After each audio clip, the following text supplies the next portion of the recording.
Petworking is presented by Maya Strategy Group, a leading market research and strategy consulting firm, helping clients in the pet care and animal health industries navigate strategic challenges for almost 2 decades. Hello, everyone, and welcome to Petworking. I'm Peter Kenseth, Vice President and Partner at Maya Strategy Group, and I am here today with the COO of Nulo, Dr. Greg Aldrich. Dr. Aldrich came to Nulo about I think 15 months ago, he said when we were talking, and he comes to Nulo from a former position as an associate professor at Kansas State, which is one of the leading institutions in pet nutrition research.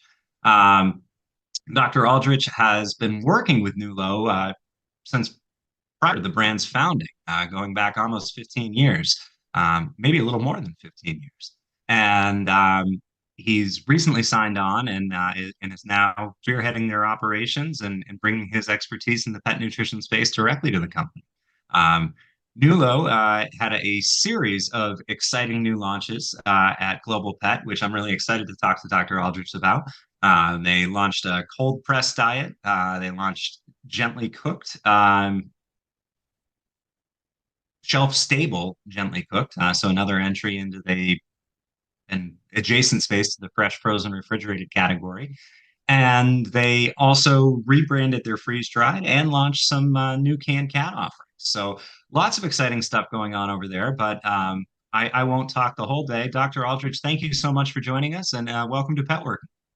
Thank you, Peter. It's a pleasure to be here, and thanks for the opportunity to visit with you and your audience. Yeah, absolutely. No, we're psyched to have you on. It's always great to get people who really know what they're talking about in terms of pet nutrition and who have contributed to advancing the science and the research in this space, as I know you have done for many, many years.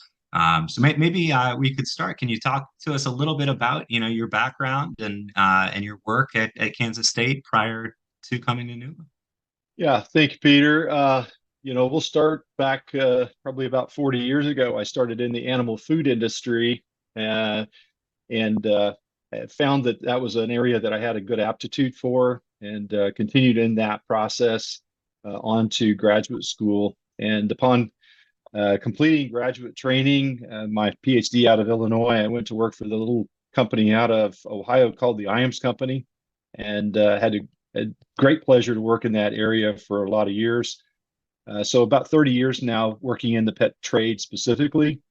And in the last 20 years, was a nutrition consultant providing technical support, formulation, and new product development resources to emerging pet food companies. And many of them were startups. And it was during that time in 2009 that I met Michael Landa, who's the CEO and founder of Nulo. And we began to explore opportunities for a premium set of products that fit into a more active lifestyle, both for the pet owner and their companion animal.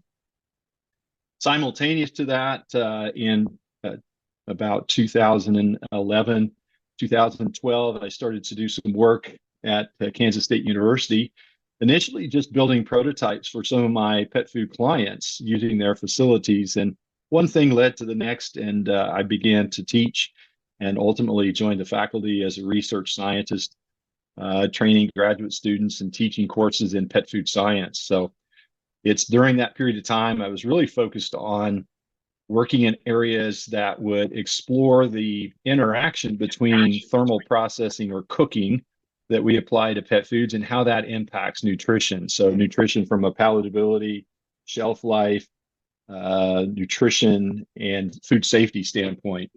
And we continued that work, and it continues to this day with a faculty member that's followed me, one of my former graduate students, Dr. Julia Pizzali. And so joining Nulo this last year has been a continuation of work that Michael and I started in 2009.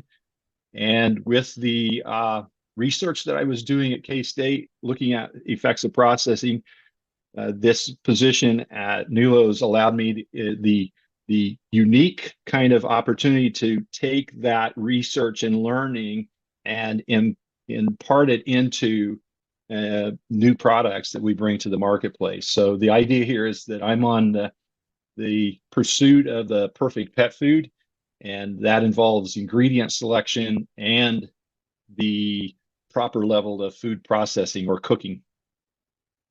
Yeah, and I feel and both obviously very important, but I being only a couple weeks out from Global Pet, I feel like what we really saw at this show was just an explosion into the brands really focusing on minimally processed, no heat, and you know imparting that to and drawing the connection between minimal processing and no heat and greater nutrient retention, greater nutrient density, nutrient availability.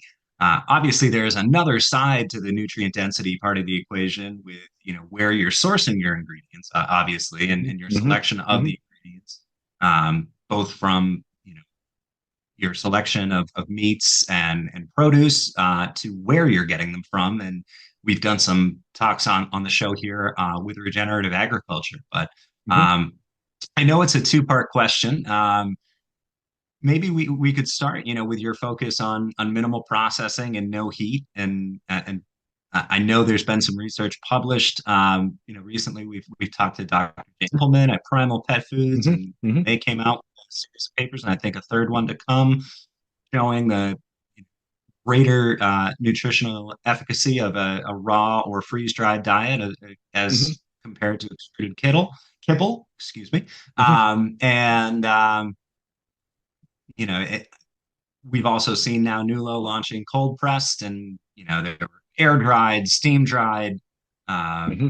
slow cooked offerings all over the floor at Global Pet. So to talk to us a little bit about basically what you've brought to market with cold pressed and how that fits into the your broader research focus of minimal processing. No. Yeah. So I think so the question and this whole notion of the way in which we bring food to our companion animals has been an evolution. Early on, it was really about food form, and in the late 1990s, early 2000s, we were really focused on the nutritional composition and discovering what were the true requirements for the animal. And then in the early 2000s, 2010s, we've been focused on ingredients and which ones are the right mix, which ones provide us with the optimal nutrition for the pet. But now in this last era, we're starting to move more into the notion that the cooking time and temperature has an influence on both the nutritional bioavailability as well as destruction of some or reduction in some nutrients. We even get some cross-linking of some components that might be anti-nutritional. And so this whole idea of where we're going next in the pet era, pet food era, is it really trying to explore what time, temperature, and processing might do to either the benefit of the food or in some cases the benefit of the animal per se. We've leaned into this whole area in regards to minimally processed. It's not zero processing, but it's trying to find the perfect time temperature for each of the components of a pet food. And to kind of think about pet food different than human food, commonly we're creating a convenient format where we've included the proteins and the fats and the carbohydrates and the minerals and the vitamins. We're throwing them all together, and then we're cooking them and putting them into a single unit so that it makes it convenient and easy for the pet owner, the pet parent, to deliver to their pet on a routine basis. And many of us are a little bit concerned about whether or not we have the proper nutrition. So we've provided that to the pet owner in that single package. But different than human foods, where we bring a piece of meat and a carbohydrate and your vegetables together in separate items on a plate. When we throw everything together, we get a lot of food chemical reactions when we add heat. And in some cases, things like the proteins may not need to be cooked as much as the carbohydrates to make them biologically available. Carbohydrates take a lot more energy to convert The fats don't really need any cooking, and the vitamins, especially the fat-soluble vitamins, most certainly don't need a lot of heat and or a lot of air movement across them before they get oxidized. And the trace minerals that we add in, they'll react with the proteins and the fats. So we have to be careful in how we pull all this together and how much time and temperature we apply. And so our intent here is to make sure that we denature the proteins just enough to open them up and allow them to be more digestible. We want to make sure that whatever starches that we include into the diet are cooked properly so that we get just the right amount of digestibility. That process is called gelatinization.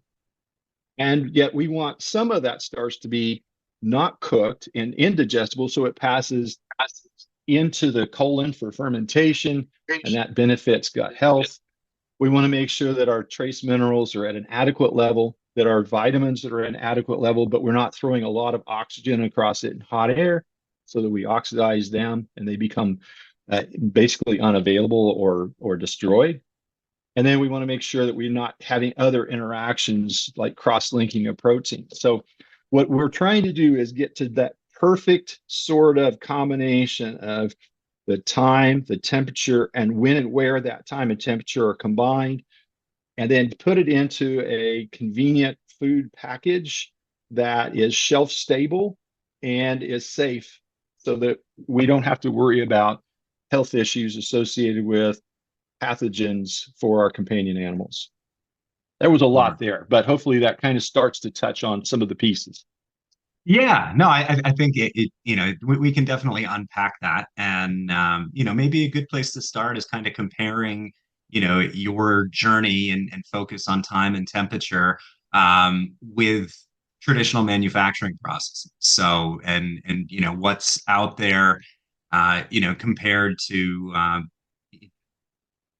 taking something and utilizing a freeze dried or cold pressed approach Right. versus extruded kibble. So yeah, as I understand it, if we look at extruded kibble, we're combining everything all together. We're rolling it, we're forming it into bits, and then Yeah. it's subjected to very high temperature extrusion. Right. Which leads to a lot of those, if everything is all thrown in together beforehand, you're not able to kind of give the fats a separate treatment than the carbohydrates, then the proteins, then the vitamins. Similarly, in a canned process, everything is put into the can, and then the can is subjected to very high heat. Right. And obviously, they're both from a cost and a convenience standpoint. Um, you know, those things have their place, but I think what you're looking for, and what a lot of manufacturers are looking for now is, how do we optimize this and how do we, take that next step forward in optimizing nutrition, from a time and temperature basis. And Yeah. and I think the other thing you alluded to there is, making it shelf stable and pathogen free.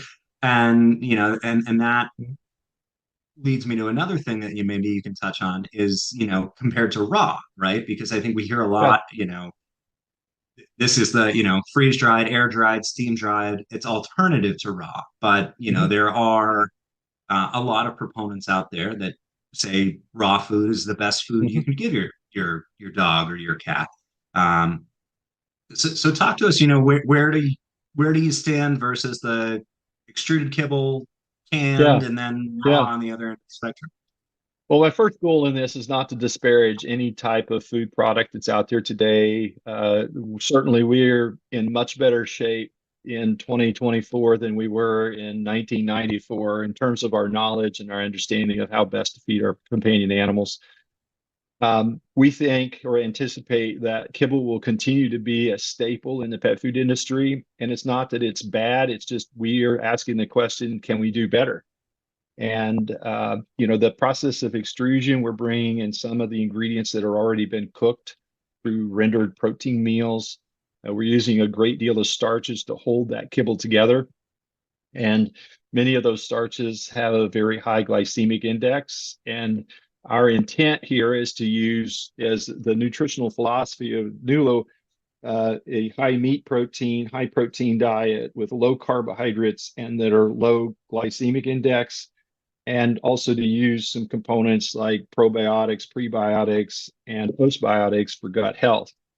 With all of those things in the equation, going through the extrusion process, we have to over fortify with vitamins. We have to be careful of how we stick that kibble together in the cooking process.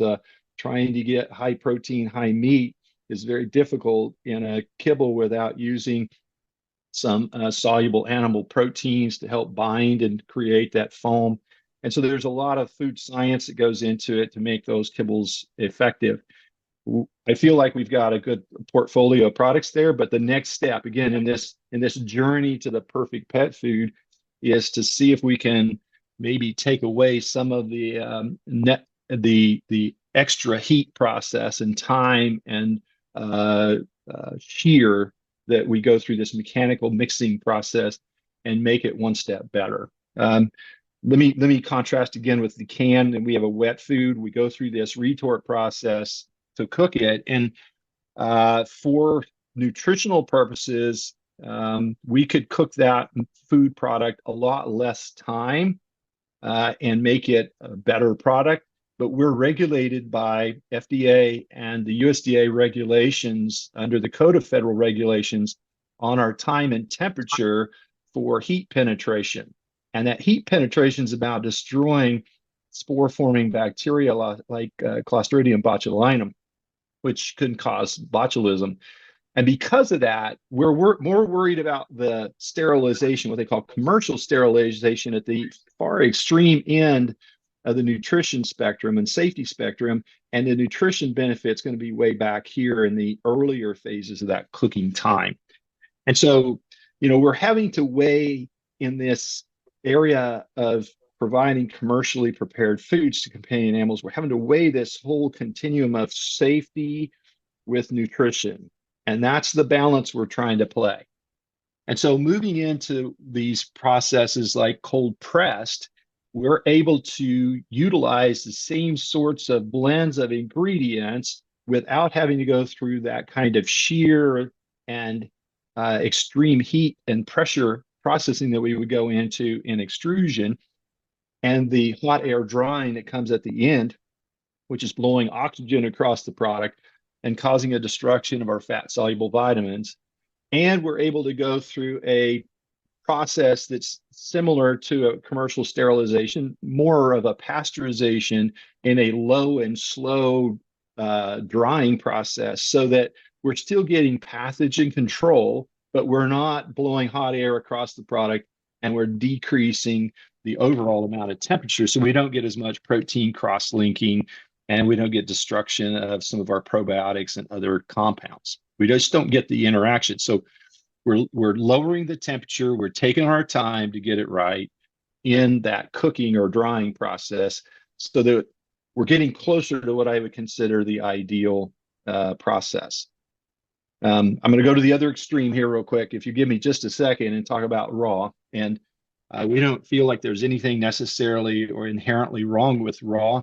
It is nutritionally high quality if we can make sure that we don't end up with too much fat into the product. That's one of the biggest challenges in raw products, is we end up with an imbalance with protein and fat, and that we end up with more cases, if you look at the FDA record for recalls, with the raw or unprocessed products. And the raw manufacturers have been working diligently to try to solve that equation with lots of different clever approaches to pasteurization, but we still have more incidences. So on the continuum, raw tends to be requiring more refrigeration. We have transport issues, we have shelf life challenges, and we have food safety challenges. And so as a food format, we've elected not to go down that path at the moment, because we feel like minimal amounts of processing may actually give us more nutritional value than less. Okay. And greater safety in terms of Yeah, inconvenience, and I think that's one of the things where we see this balance, and where you mentioned kibble's not going anywhere. Particularly for people with larger dogs, the idea of feeding your pet exclusively right. raw or freeze dried or cold pressed becomes a pretty, you know, daunting economic proposition. My dog Peony is 70 pounds, and Yeah. to feed her, exclusively freeze dried or exclusively raw, not not a place where I'm at right now. And um, so I think we see so often with raw, freeze dried, air dried manufacturers, it's almost positioned as you can feed it as a meal, you can feed it as a topper, you can feed it as a treat, but you're getting your pet those nutritional benefits, in some form or fashion. And I think you hit on it with the convenience. And I've long said, and I think you guys are doing a great thing with the shelf stable. I remember seeing a few years ago with Portland Pet Food, they introduced a shelf Yeah. stable fresh offering, and I said right away, my bet is shelf stable fresh might win out. Like nobody's doing it right now. There's very few. I Right. think you guys are.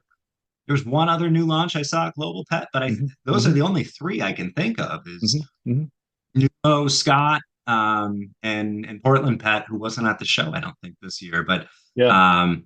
doing that retort, hermetically sealed package, and Hmm. like you said, may not, there may be an opportunity to impart less heat with FDA and regulatory restrictions, but still less less processing than what you would see in a traditionally canned food, and looks, feels more like a human meal.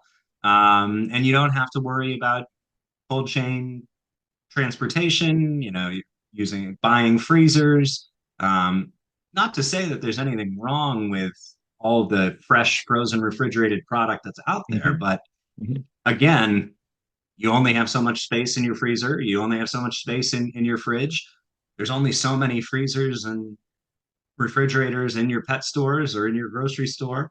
Um, so it presents an additional challenge, I think, for manufacturers and consumers alike. And as we drive towards the perfect pet food, there's cost, there's convenience, and there's Hmm. nutrition, and there's trade-offs to every, and I guess along with nutrition, there's safety. You mentioned, the trade-offs with nutrition and safety and raw.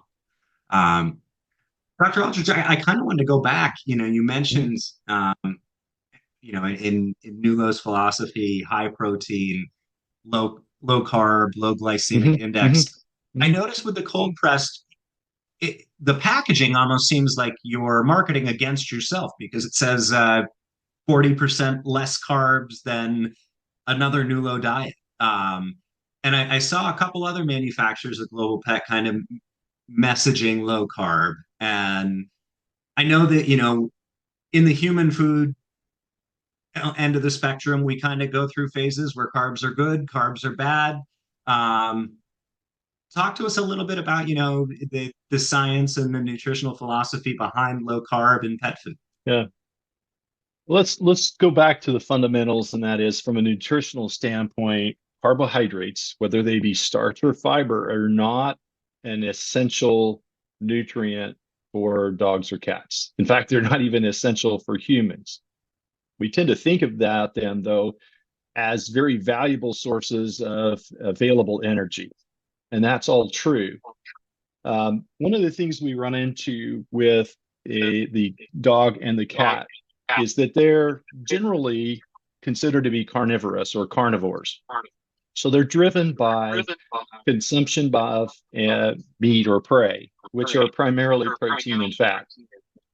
So the notion of adding higher levels of starch into a companion animal diet is sort of a 19th century idea that we could provide minimal levels of protein and fat, the essential amino acids and essential fatty acids, and then fill in the rest of their energy needs with carbohydrates like the starches from grains and other cereals.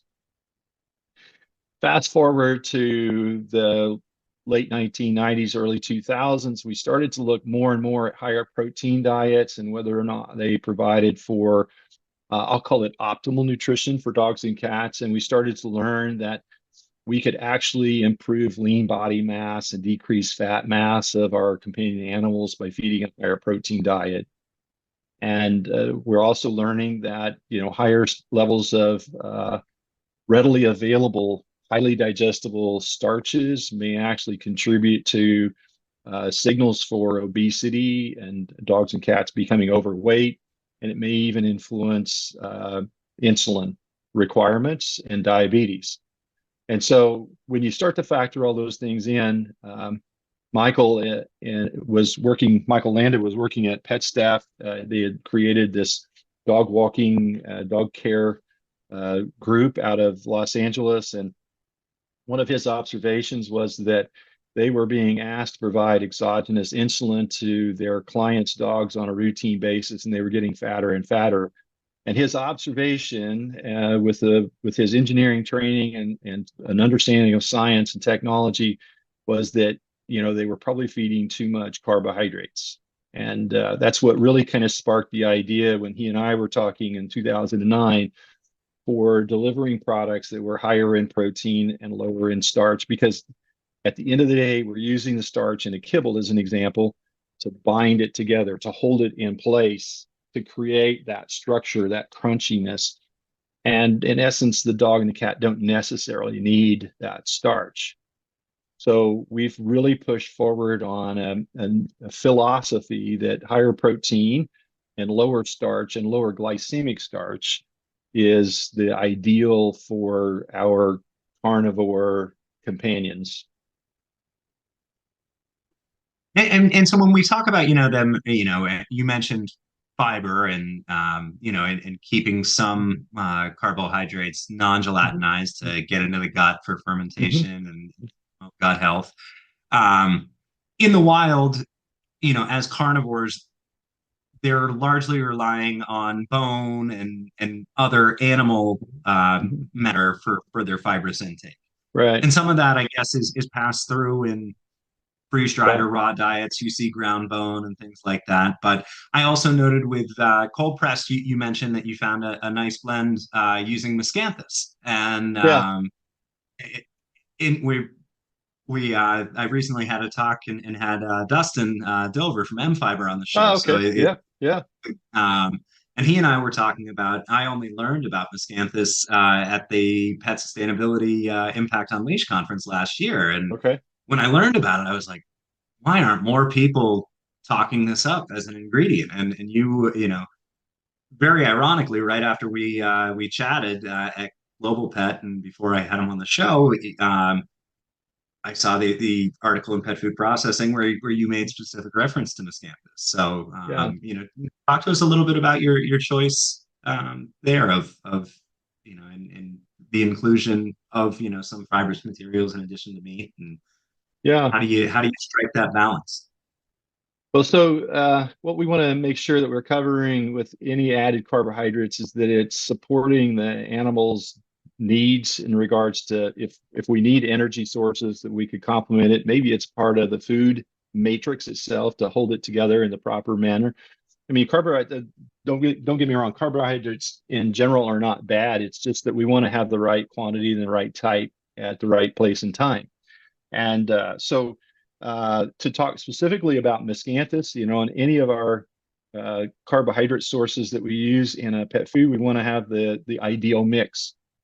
And the source has some significant impact on the product as well and the nutrition. So back in time, a number of years ago, I was working was contacted by the folks at Renew Biomass, who are the sellers of M Fiber, and they asked if there was any value in exploring miscanthus grass as an alternative to cellulose, and that's actually something I was very interested in. Have been doing some work in fiber nutrition and companion animals for a couple of decades now, and so we put together a proposal and they funded the research. I think we got six academic peer-reviewed papers out of it with one of my grad students, Renan Donadelli. and evaluating miscanthus grass as an alternate to cellulose, which is a common indigestible, insoluble fiber that's used in pet food manufacturing to lower calories and to give stool quality and consistency, and hairball control. There's all sorts of things you can do with high levels of insoluble fiber. We evaluated the miscanthus grass in all of those food formats: dog digest diets, cat diets, hairball diets, and we even conducted a series of studies on fermentation of those fiber sources, and found that it's a quality source of insoluble fiber comparable to cellulose. Cellulose comes from wood pulp. It's basically part of the paper and pulp industry. It's relatively expensive, and we thought that a purpose-grown natural grass product would be a better choice for a fiber source. And so, based on that research out of my lab at K-State, in communication with Michael Landa, the founder of Nulo, we thought it would be a good inclusion. So this goes back 6, 7 years ago. We converted all of our fiber choices over to miscanthus grass, and that's our primary source of fiber across the board. Yeah, and the sustainability benefits of it are phenomenal. Yeah, sustainability, and you were talking about this ecological sustainability in from an agro standpoint, and the thing is the economic inputs necessary to keep miscanthus growing are very minimal, and they're great for controlling erosion of modest quality soils. So it's just got a great story all the way around. Yeah, yeah. No, Dustin and I have had a great conversation on it. So, not to plug my own episodes here, but if you want to learn more about miscanthus, check out the pet working episode with Dustin Dover from Ed Fiber.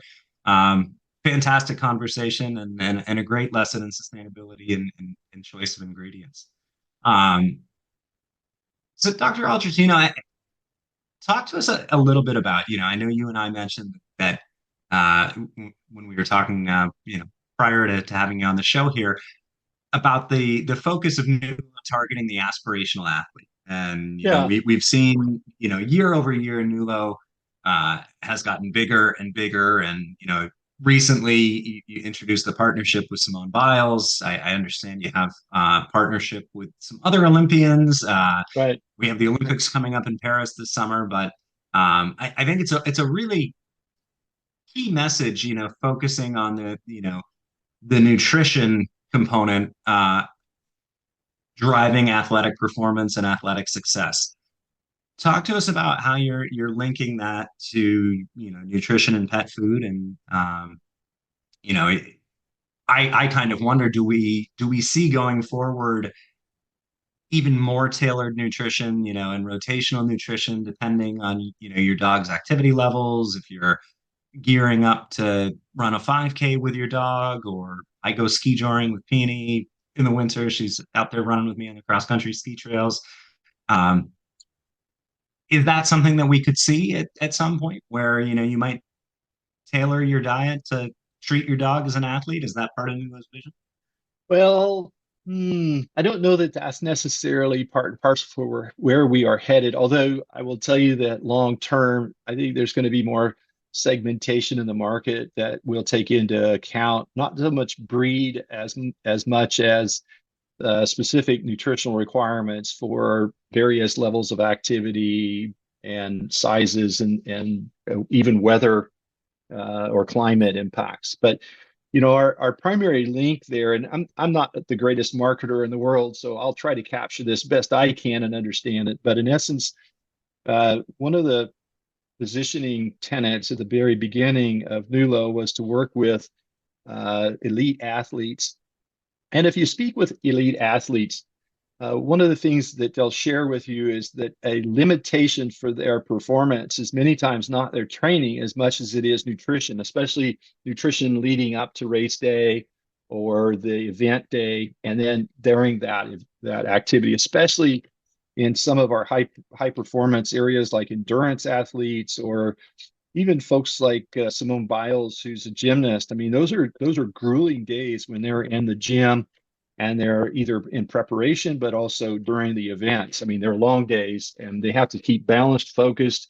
They've got to have plenty of energy to get through their day and not have upset stomachs and other kinds of things. And so as those elite athletes are looking at nourishment for themselves, they also use those same sort of litmus tests for the foods that they bring in for their family and their pet. And it's that sort of messaging that it's important because many of them have very vehement fans and followers in their community. And that's the community that we're sort of focusing our attention on, because there's millions of aspirational athletes that have following some athlete in the Olympics or in other sports.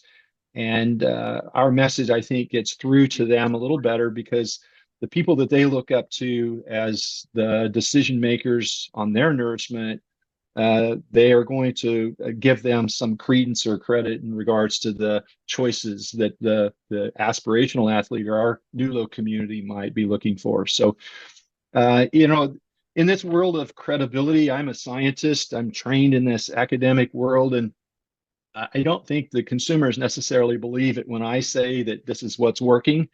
But with one of their heroes that says it's working, I think they have more credibility. And so if we can use them to help with that message, that's kind of where we've placed our products. And it's not so much about the athletic dog, it's more about the athlete and their relationship with their pet, because many of them will tell you that their pet is their emotional center when they're going through this grueling training program, and to keep their emotions and their energy at the right point. And so we're providing support to their team.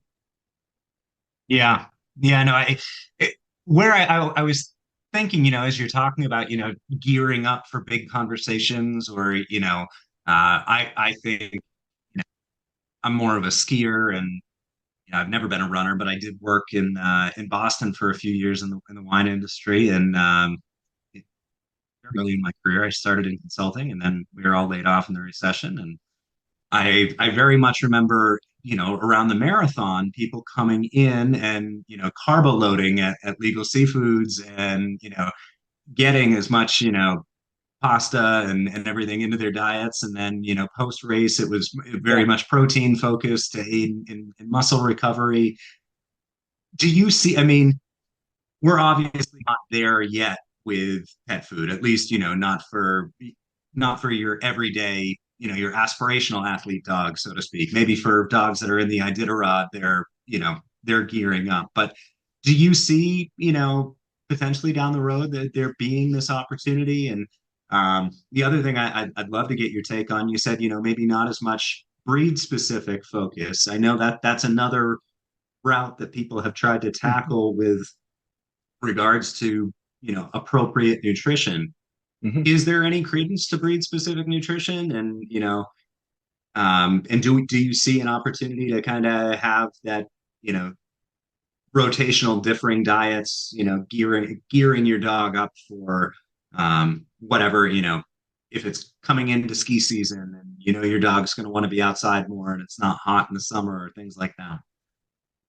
So, short answer is yes, all of those things are probably going to emerge in our understanding over the next few decades. Let me frame this up in a completely different way to answer your question than you may be expecting, and that is that the American taxpayers spend billions of dollars annually on their own health through National Institute of Health, or we spend a lot of money for taxpayer dollars on funding research for livestock that are going to be used for our own food through the USDA.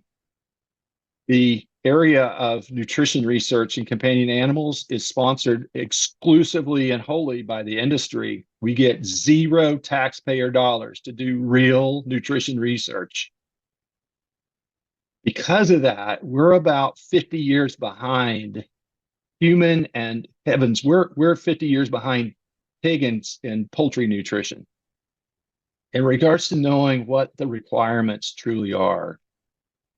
So while I think we're going to make a lot of advances in the next few years, it's in many cases being supported by the ingredient industry, by some of the pet food companies themselves, and by some special interest groups. And the people that don't have a say in this, that and it's their fault because they're not asking to, are the pet owners. They're not actually putting it or investing a dime into nutrition evaluation for their own animals. So long term, I think we need to get pet owners engaged in this process, and then we can really make the headway into some of the nutritional needs we need to know for things like what you just said. Are breeds really different? Are climatic or seasonal differences really a thing? What are the requirements for any given breed or any given life stage? Today, we're doing the best we can with the limited knowledge we have been able to gather. I think we've done an exceptional job for our companion animals in the industry, in the trade, but we got a long ways to go and we're way behind other species. You're right. It was not exactly the way I was expecting you to frame it up, but I'm very glad you did. That's a great point. It's a really good point. And I think we're on the cusp.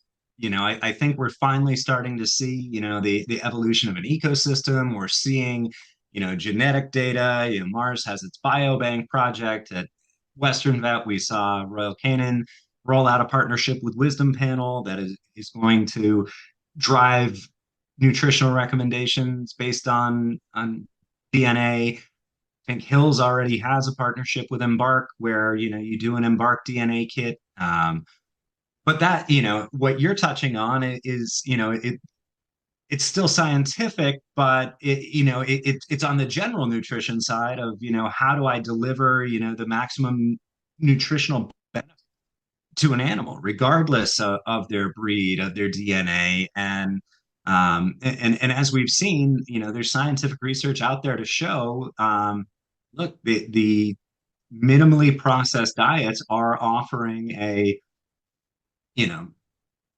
more complete nutritional solution for your pets. And in addition to kind of the spike in freeze dried, air dried, um, slow cooked, whatever you want to describe as your alternative cooking method.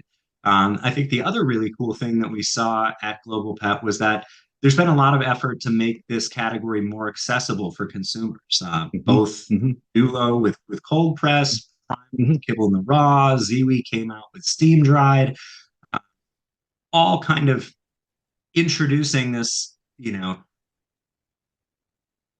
new segment of category where it's offering a discount compared to traditional freeze dried. On a cost per day basis, Dr. Aldrich, what are we looking at? If you were to feed Nulo freeze dried exclusively versus Nulo cold pressed. So I don't know the numbers off the top of my head. I got a picture in my head of the chart, but I don't remember the numbers. But um, let me frame it up by saying that the cold pressed is about equivalent to what it would be for a premium can. So it's well within the range of what people are feeding today. And instead of feeding a premium canned food, you can feed the cold pressed. And what's the advantage or disadvantage? Well, you don't have to have a can opener, number one.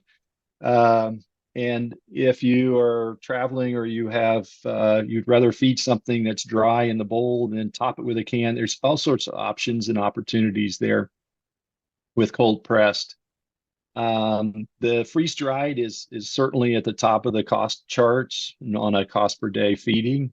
Freeze dried is basically meat that's had the water removed, and so uh, it's kind of at the highest price in the category that you can go. I don't know what else to say in regards to that.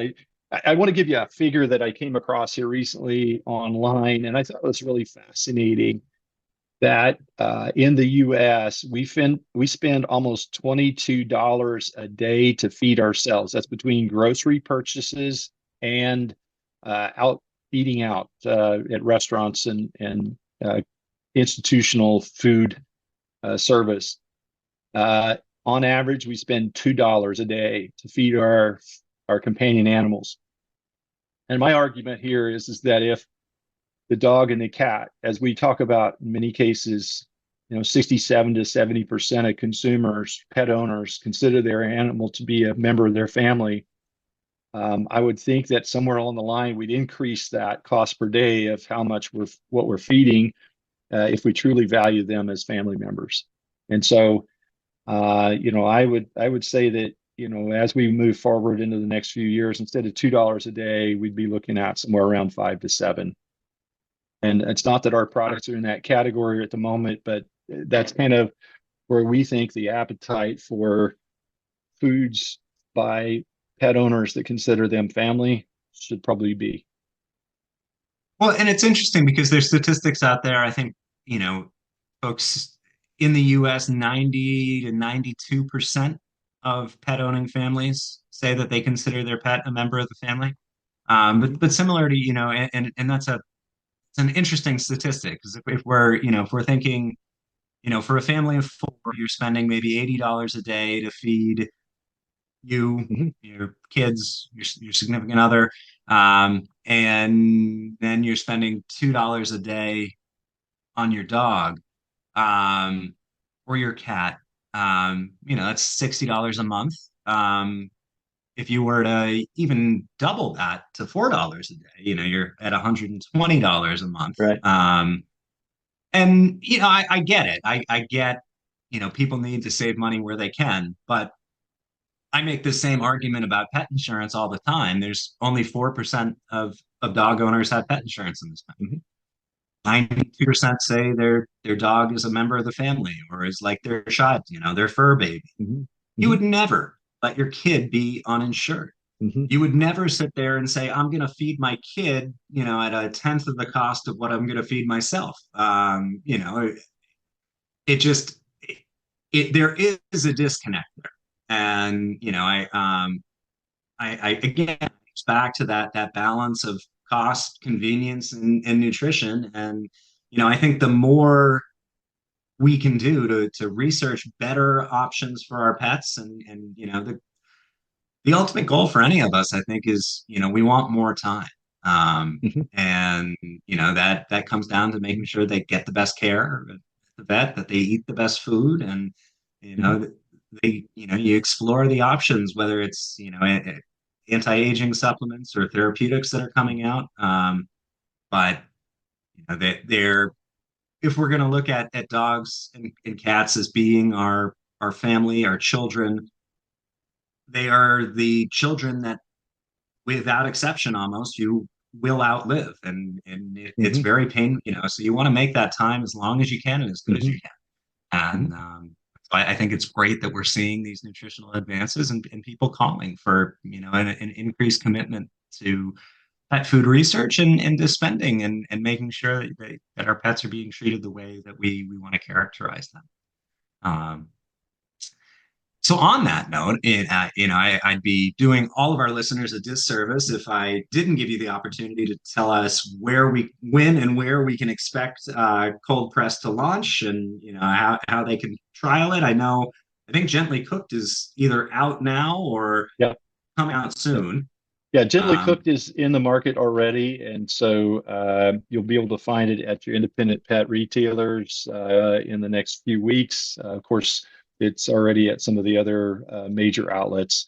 For cold pressed, we launched it as I'll put that in air quotes, launched it at Global Pet Expo in Florida, but we're in the final throes of getting the packaging landed in the factory, and so we'll be at the kitchen air level, and it should be coming out in stores in late May, early June.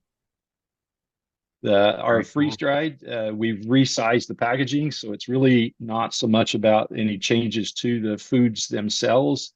as much as trying to make sure and communicate through the packaging that this is a complete and balanced diet that folks can use either as a whole meal or as a component of a meal.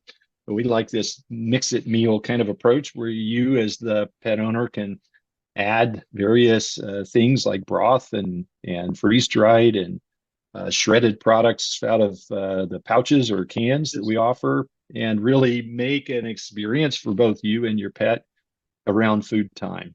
And all of them would be nutritionally complete and balanced. Yeah, and you have the new toppers, the shredded pouches that are Yeah, at Petco now.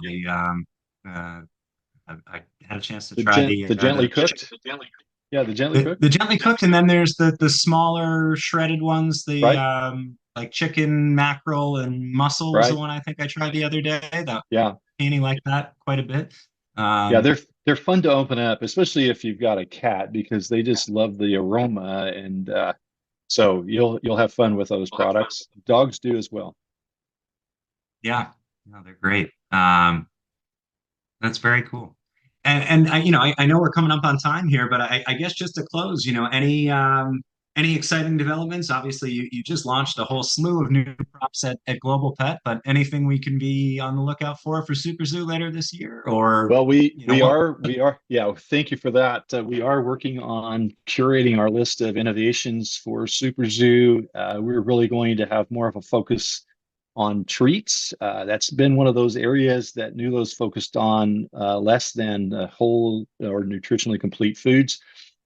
We think that there are some opportunities there for us to use the same nutritional philosophy in the treat category. So be on the lookout for some clever new ideas in this area of treats that you can either provide as an indulgence item one at a time, or do it as part of the mix it meal concept.